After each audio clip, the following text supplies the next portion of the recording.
So we are here today with Karina Rubio. I am from the west suburbs of Chicago, from Berwyn, and I went to school at Indiana University in Bloomington. Live from your local news leader, Karina Rubio. Good afternoon and welcome to First News at 4. I'm Karina Rubio. I'm Jennifer Roscoe, and I am from Elk Grove Village, a Chicago suburb, and I went to the University of Illinois. And I'm Brandon Morano. I'm from Kincaid, Illinois, and I went to Southern Illinois University, Carbondale. Jennifer Roscoe, Brandon Morano. Good evening, I'm Brendan Morano. And I'm Jennifer Roscoe. We start when you started in news to where you're at now, and how did you get interested in the news department? So this month is actually my 5-year anniversary of working here. I graduated in May, and then by October of that same year, I was here at WCIA. Funny enough, Maggie, who's our news director now, she was an assignment editor back then 5 years ago, and I was applying for a position for morning anchor as like a long shot. I knew I wasn't probably gonna get that fresh out of college, and so I didn't finish the application, and funnily enough, she reached out to me letting me know that they had a last minute MMJ reporter position open. So I took a phone call with the news director then, and then I came and did a second in-person interview, and then I took the job. So I've been here ever since graduating college, but what got me interested in news in general probably starts just far back from my love for writing. Horrible at math and science at school, so got to focus on what you're good at. I always got good feedback on writing and English class, so I knew that was definitely something I wanted to incorporate. And then as I got to high school, there was the newspaper club, and there was also an elective journalism class senior year. And so once I got to IU, I knew I wanted a good media school university. I went there, fell in love with the broadcast element, and I think I've made the right choice so far. So when I was in high school, I was a theater kid, but I knew that I wasn't gonna become an actress one day. So I had my speech coach, I was also on the speech team, and she said, you really like to ask a lot of questions, and you always want to be the first one to tell everybody what's going on. And she said, so you should go into TV news. And really that's all it took. So I decided, okay, yeah, I'll do TV news and journalism. And that's what led me to the U of I, because I knew that if that wasn't going to work out, that I still had a degree from the U of I and I could do anything with that. And then I started interning at Channel 3 the summer after my junior year. So that was back in 1992. Wow. It was a long time ago. And so my path was, I went to Southern Illinois University, Carbondale, and that's where I got my first TV job. I was in the Illinois Air National Guard as well during the same time. So started my TV career there, spent 6 years there, went from running cameras in the studio to being the morning live show photographer, and then got an MMJ job where I was shooting my own stuff, and really enjoyed that and still enjoy that today. Then I went to St. Louis and reported there, and then spent 3 years there, went to Chicago, spent 2 years in Chicago reporting, and then I came here to anchor along the wonderful Jennifer Roscoe. I didn't pay him to say that. She did not. My favorite thing about doing what I do is just the different days that you have. You never really know what you're gonna walk into, and that kind of keeps it fun and exciting. I mean, especially when I was a morning reporter, different story every day. Sometimes it was fun, 8 a.m. at a big school assembly. Other times it was breaking news. And now as an anchor, it's the same thing. I never really know what stories I'm going to be walking into on the rundown every day, or helping the reporters put together and get ready for air. So just that element of surprise, I think, is what keeps the job fun. So my favorite thing about being a news reporter is, it's kind of funny, is shooting my own stuff. It goes back to my roots in journalism, and I really love to tell a good visual story, along with the story being great as well, but really kind of encapsulate all the visuals to make it the best story possible. And I would say my favorite thing about being a reporter and delivering the news is that we are able to tell those stories. People trust us enough in their happiest moments and in their saddest moments to share their feelings with us, and we take I feel like, good care of those intimate moments, right? And are able to share that with our viewers. And I love the fact that people tune in every night to find out, oh, what's going on in my town. If they hear there's a fire, or I don't know, a tax issue in their city council, they want to turn us on to figure out the information.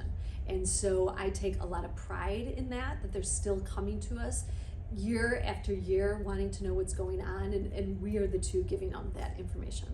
The city of Danville is getting $10 million to help reduce the risk of severe or deadly accidents. That grant is coming from the U.S. Department of Transportation. A lot cooler, so get ready as those temperatures come down. We have a raise of the hand from Jennifer Roscoe. Her hand is up. Yes. Question. I have a question. Pick me. Can you flip that switch in January? Oh. Does any given day give us a nice 70s? Yeah. Hospitals and medical centers across the nation are facing an IV fluid shortage. It's because of the impact of southeastern United States being hit by severe storms. WCIA3's Jared Thomas is live in our newsroom. So Jared, tell us more about this. Our utilization by about 50% over the last several days. I would add as well that 2 days until a big home match. We'll tell you what's on Coach Bielema's mind headed into game day. Plus, Hurricane Helene caused scenes like this in Georgia, how one very special lineman is helping get the lights back on in his community. Yeah. The screen was torn, but no water in the house. So Yeah. So their stuff, they're good, so good. No power, but that's it. Okay, they still don't have power? Well, this morning. Oh, okay. And they stayed? They went to North, I know I'm going this way, but they went to Venice, North Venice, but it was inland. They also lost it to my uncle's house. Oh, okay. Also lost power, but that was it. Yeah. It looks like it was the Minnesota Metrodome, like that kind of fabric, but it's not. It's like It's fiberglass. it's pretty high caliber material. Oh, it but is? it looked like it was shredded as if it was. Yeah. It looked like it was just flattened in the wind. Yeah. Linemen from out of state were in Georgia after Hurricane Helene caused damage like this across parts of the state. That's when one group formed a bond with a special needs boy with a special love in his heart for linemen. Meredith Anderson has the story.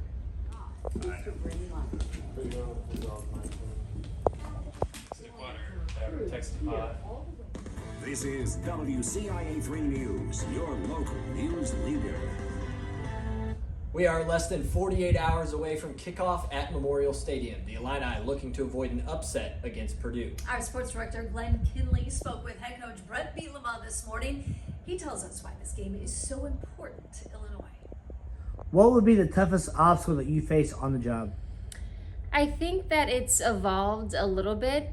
Definitely back when I first started, the toughest obstacle is it's just a lot at once. I mean, once you're hitting the ground running as a reporter, it is a lot to absorb, a lot to take in, to the time you get in, to the morning meeting, and then making sure your story is ready to go on air. So I think just, as I mentioned, the surprise element of every day can be fun, but at the same time, it kind of creates a little sense of uneasiness sometimes. You know, am I going to be able to go to this city? Maybe it's in Effingham and having to come back over this way. So I think definitely just keeping up with that learning curve is a little bit difficult. And now, as an anchor at the desk, I think one of the tougher parts is just having to make split decisions really quick, especially working night side when there's not as many people in the newsroom and it's a smaller team.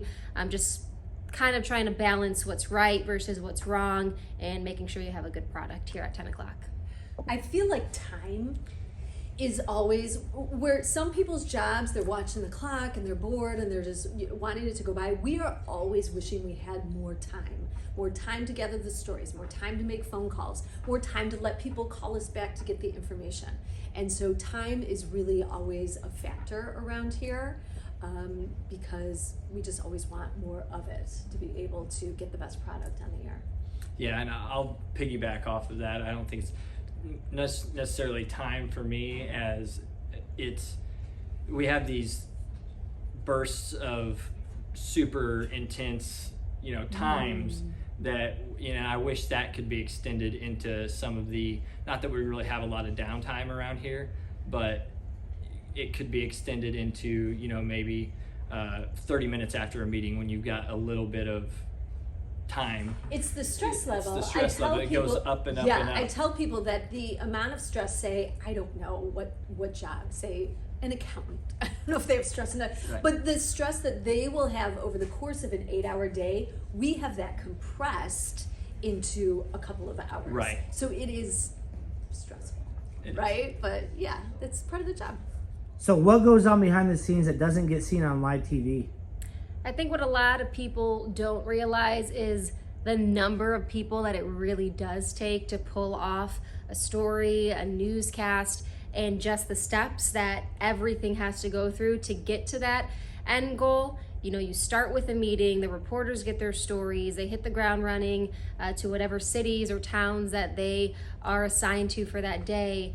And then once they come and gather that, it is a process of them writing it and then getting it checked by an anchor, making sure they checked in with that producer, making sure that production knows what the vision is going to be as far as this is what video needs to pop up in this wall at this time. So I don't think people really know how many elements it takes and how much communication between so many people that it takes to make sure you pull off whatever your goal is. The perfect word to sum it up is shenanigans, and we have a lot of them. We had a couple yesterday. It was Kevin's birthday, so we popped him with little confetti But that cannons. was on camera. That was on camera. Oh, that was on camera. Off camera, we like to talk. We like to play little games that we invent here in the studio to pass time. Cups. And commercial breaks, yes, cups. And we just have fun and we talk. We talk about what we're having for dinner. It's that little time that makes the newscast flow and makes it enjoyable. Yeah, because we talked about how stressful it can be. It's sometimes finally getting to when the newscast is on the air is the least stressful part of the day. Right. Because we've done the job, we can't really put any more into it. Now we're delivering the news that we've gathered, and so we can have more of those lighthearted moments. I mean, from say 2 o'clock until news time, 5 o'clock, there is none of that happening in the newsroom. I mean, it's pretty intense, but then we can come out here and during a commercial break. Yeah. Enjoy it. So that's the off-camera stuff. Yeah, I'm gonna get out of it. Yeah. He doesn't even say anything the whole game. Yeah.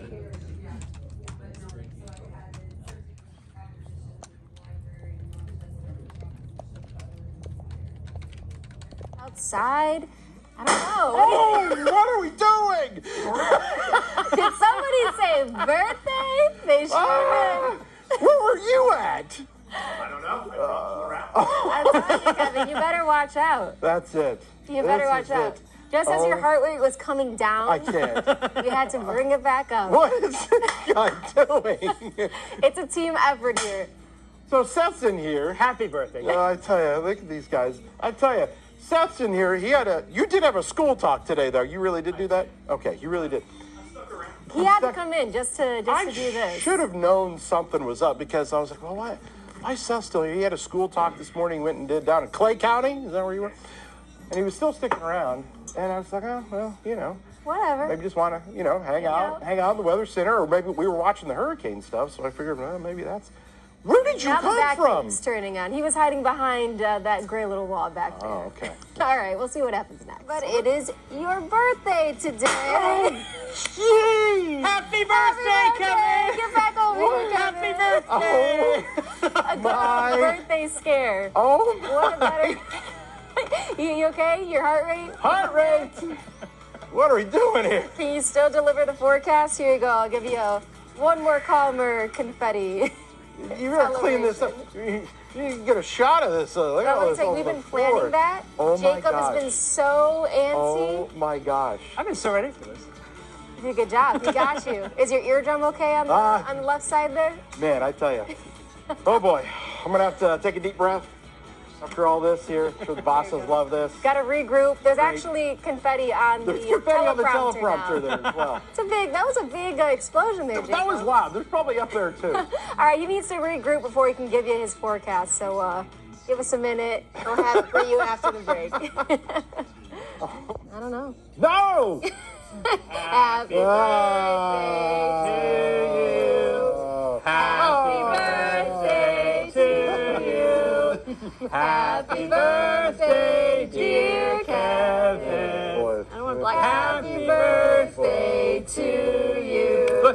I'm not touching that cake. Oh! Did you? Kevin, we have a real cake for you. Okay, that was good. You just got all of us on that one. What is that though? Did you just... No, wait, that's a real cake. It is. I had an old box. It was expired. It didn't turn out well, and I was like, okay. You wasted cake? You wasted cake on purpose. Wait, this could be a scene out of Friends when Joey gets a fork and just sits down. There you go, yeah. Come on, Kevin, take a bite. Take a bite. Floor cake. Oh no. Hey, is it good? Hey, I will tell you this. They just cleaned these floors. Okay, I want to see. It's actually really good. No, not bad. We're all eating floor cake. You guys, this is terrible. Oh wait, that's good. The cake is actually good. It actually is. Well, that's Pretty really good. good. So, I mean, is it expired cake? oh, yeah, for a couple of years. Well, okay. Well, don't tell Jaron that. Martin, our chief engineer. Oh, I've seen this stuff. Help with. Darren, I hope you're not watching. Yeah. Wow. There we And go. if none of us show up to work tomorrow, you all know why. Like because salmonella we're poisoning or... There we go. Oh my goodness. Okay. All right. We've got stuff to do. Oh, do we have work to do? Are we still doing a newscast here? Is this happening here? Still ahead. Oh, we're still. I thought We'll have we were a look. off air. No, this is all on air, Serena. Now Jacob's surprising all of us. I didn't know that. All Still right. ahead. We'll have a look at your first news at 4 headlines. I was locking up. You're watching WCIA3 First News at 4. A new report showing inflation is slowing down, but not as quickly as analysts anticipated. Here's a look at your first news at 4 top stories. Make sure your bill is not Yeah, I heard she overdue. gave you a Papa Shot, so I think that's your payment, right? Okay, there might have been a pop Yeah. shot for a birthday exchange that you used 4 times ever, I was told. No, when the kids were little. Oh, never I mind. gave you a rock band. No, That's your favorite birthday. Happy birthday for you. Happy birthday. This is a You'll good clean out my birthday. basement. Yeah, pretty much.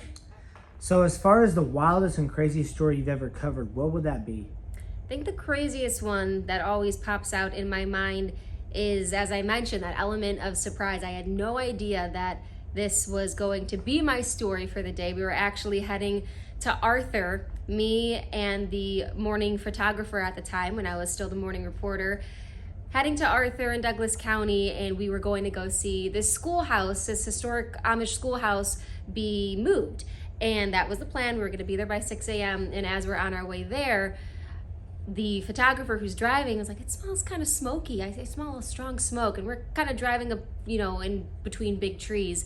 And we do smell that. We roll down the window. It's getting stronger and stronger. And then next thing you know, when we turn like a slight curve, we see huge flames. So then right then and there, our story immediately changed from what's supposed to be an Amish schoolhouse moving celebration to this big church. I believe it was Sunnyside Mennonite Church that was on fire. And we see all the agencies there from, other counties, every single one in the county. We were there from 6 a.m. I think until about 12:30. So we saw it literally when it was on fire till it was burned in the ground to when excavation crews came. And that turned into a big package for 6 o'clock news that I put together. Thankfully, nobody was hurt, which is the important thing, but just that element of you never really know what you're going to have to switch gears for when you're covering a story, especially early in the morning. So I would have to say the protests in St. Louis following Ferguson, seeing that and being, in that with riot gear and personal security and all that stuff was, it kind of brought me back to the military a little bit, where you're scared, but you still have to get the story out there for people to see what exactly is happening in their city. And that was, I don't want to say by far, but definitely the craziest story that I've covered. And I would say, while I was out reporting, this is 30 years ago, we were sent, myself and a photographer, to someone's house, and I don't remember what the story was, but something had happened at the house, and we were in the car, getting out of the car, and I was supposed to be going up to knock on the door, and I got halfway up the lawn, and the guy comes out of the house and starts running toward me. And I turned around and I said, get in the car. So we got back in the car and drove away. And that's probably the only time. I don't get scared easily. I'm not that kind of person. That was probably the only time that I thought, okay, this is, that got scary for a second. There's a lot of steps before you actually see what's on air for what goes into a newscast. The very first thing is when we have our afternoon meeting, the producer of that show, so for me it would be the 4 o'clock and then the 10 o'clock producer, we go through the rundown. So that's where the producer tells us the order of the show, why this is in the show, and who's going to be covering it. So that's the first thing. And then some of those stories are written up by the producer. The other ones are the responsibility of the reporter going out, getting that story and writing it. And so we have to, as anchors, go through every single script. So that takes a significant amount of time, just making sure that it's in your voice, because every anchor kind of has a different style of the way they like to say things. So just checking that. Everything needs a second set of eyes. So if a producer wrote it, an anchor's going to check it. Same thing with a reporter. Before their story can make air, an anchor or producer has to check that for them, make sure it sounds good, that nothing needs to be fixed or rewritten. And then once you make sure that every single story has had at least 2 pairs of eyes on it, then you know that it's been good to go and cleared and it's ready for air. Why do you think reporting the news is so vitally important? I think that first and foremost, we are storytellers and you tell all types of stories, and a lot of people rely on that information. I mean, I think there's a lot of city council news, for example, that I don't really know that a lot of people would be aware about if it weren't for some of the reporters going to that meetings or checking the agenda. You know, it might come to light eventually, but I think it's really important when a reporter can do that extra legwork, look into something before it even happens, and have their mind and wheels turning about it, saying, hey, this is going to be happening next month. Maybe we do a story previewing it. So it's really just about informing the community. And I think journalism now is, you know, more important than ever, especially when there's a campaign and there's reporters all across the country, all across the world, also covering you know, very serious things like war and conflict. So especially with the element of social media now too, it adds a whole nother element because it's more immediate. You don't have to wait for the newscast to start. A lot of those reporters are not only having to be responsible for their stories that for air, but making sure that those updates are quick and immediate on social media for people who get it that way as well. Well, I think it comes down to the fact that the audience is tuning in for a reason, right? So we have an obligation as journalists to provide the information to them that they want to know and that they need to know and that they might not know that they need to know, if that makes sense. I know what you mean. Thank you. Absolutely, to piggyback off of that, I know a lot of people will say, oh, newspapers are dying, news stations are dying, news is going away. But here's the thing, when there's a fire or a flood or someone is hurt, CNN, Fox, they're not coming to Central Illinois to cover all of those stories. Of course, the very big ones that would make national news. But I'm saying just the stories that we have on a daily basis on our newscast, nobody else is going to cover. So that is why people do still need us doing our jobs. Otherwise, how would they know what's going on in their communities? So from when you started to where you're at now, reporting the news, what have you learned the most? That's a huge question. I've learned a million things within the past 5 years. I think first and foremost, it's important to know that you're not going to have a successful day 100% of the time, and that's what a newsroom is for. Like I mentioned, everything gets a second set of eyes, and thankfully here at WCIA, there's people who've been here forever, like Jennifer Roscoe, who you can look to for advice or guidance, and producers that are willing to help you in their busy days. So I think one of the most important things that I've learned and that people might not realize is it really is, requiring teamwork is so crucial in order to pull off what we try to do every day. I think I have learned more about the humanity of people that I may not have known when I was starting out at 21 years old, because you are in this bubble of growing up. Like I said, I grew up in the suburbs, and then you go to the U of I, and you're still part of a particular group. And once you get into news, you are reporting on all sorts of stories and going into all different neighborhoods and walks of life, and you just start learning more about the world you live in. And so I think it has given me a greater understanding of where people are coming from and why they make the decisions that they make and why they might be in the situations that they are. And I think that it has taught me to be just less judgmental of people and more understanding. Yeah, I would echo that sentiment as well. I think that, when I first started, it was, run, gun, try to get the story. And you got to realize that, these are people too that you're covering these stories about. And I remember one in particular, when I was brand new. I think it was still my first year. I was still a photographer, and I had to go cover this house fire where a 4-year-old girl had died. And I was talking to the uncle and family members, and that's kind of when it hit me, that first year of, wow, we're really able to help people, but at the same time, sometimes you have to tell those tragic stories. Yeah.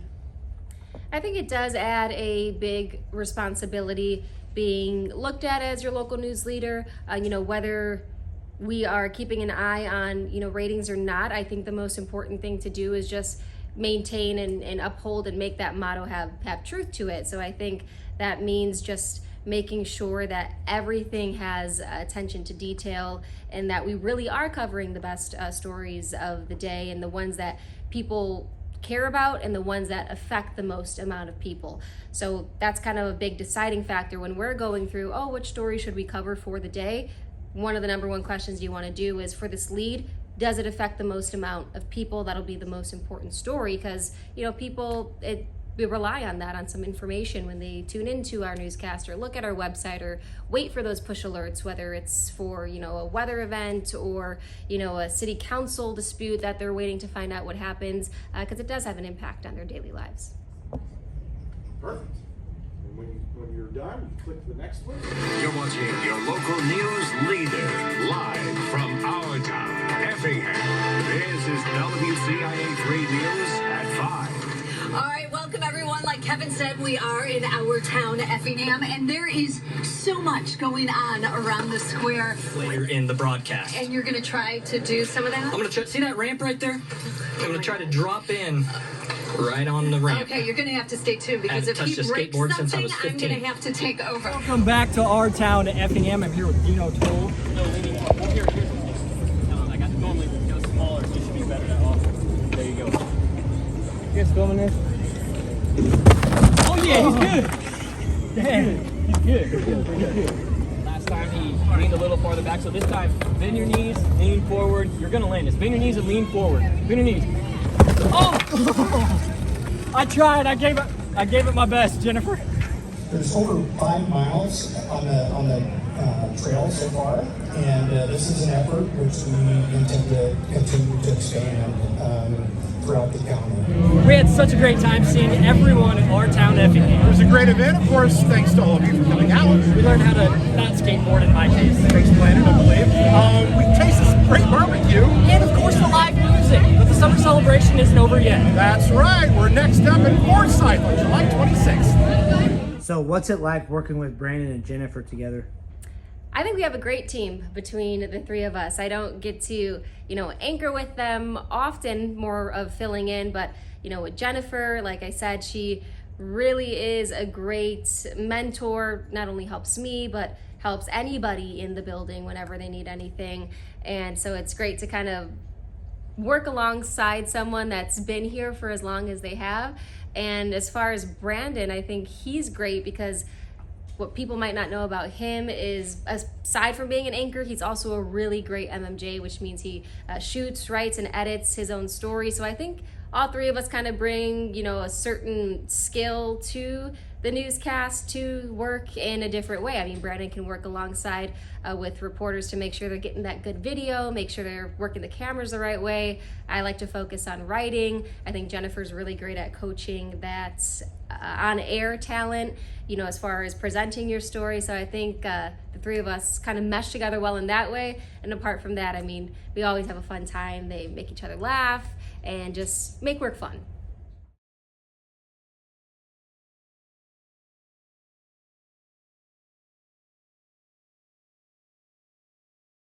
So who is that biggest role model of yours that you look up to the most?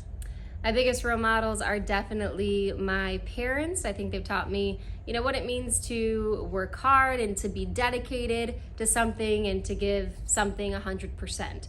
They were small business owners, they were teenage parents, and they really just kind of came from the ground up and were able to establish a successful business just by, I think, staying true to themselves and taking risks as well, which I think sometimes you have to do in this industry as well. It could be a little scary, especially when you're first starting out and trying to learn the ropes of everything. But they've taught me as long as you go into it confidently and with somewhat of a plan, that you'll come out successful.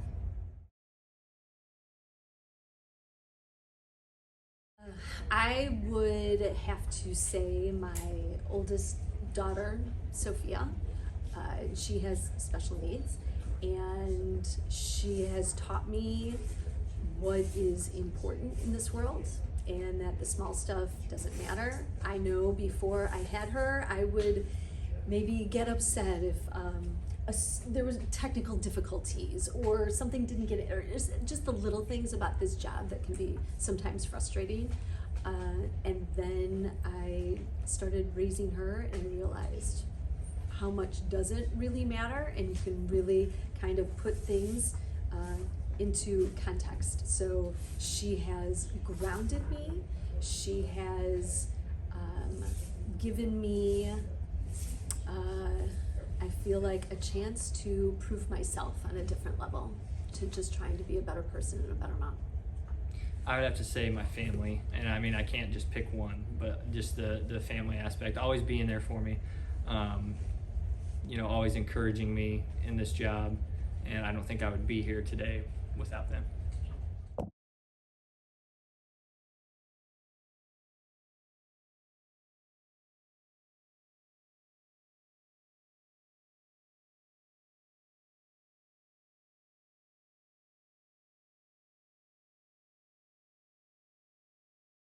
I think 5 to 10 years from now, I will still be doing what I'm doing now. It's a career that I really love and have been lucky to be confident in the choice that I made to get into journalism. I do see myself as an evening anchor that's still able to get off the desk and report and tell important stories.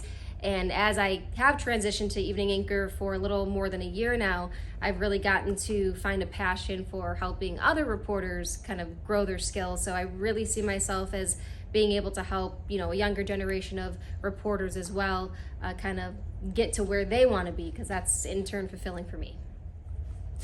I'd like to be right here.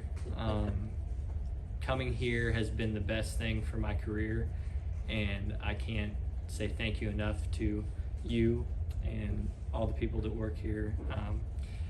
It's been the most welcoming newsroom I've ever been a part of, and I mean that genuinely. And I want to thank you guys for your support, but yeah, I see myself here in 5 to 10 years, hopefully, as long as they'll have me. You're gonna make me cry. That is a hard question for me to answer, because I don't know. I mean, I have already been here for 32. I mean, my gosh, how long am I gonna stay? So I don't know. I know that, as I talked about, my daughter Sophia, she is not in school anymore, and so she needs more of me every single day. So I'm gonna leave that open-ended. I don't know. No, thank you for asking me for an interview. It was great to do that, and I also think it's fun to kind of give people a little bit behind the scenes of what goes on here every day besides what you just see on air. So thank you. Thank you so much. Yeah. This was great.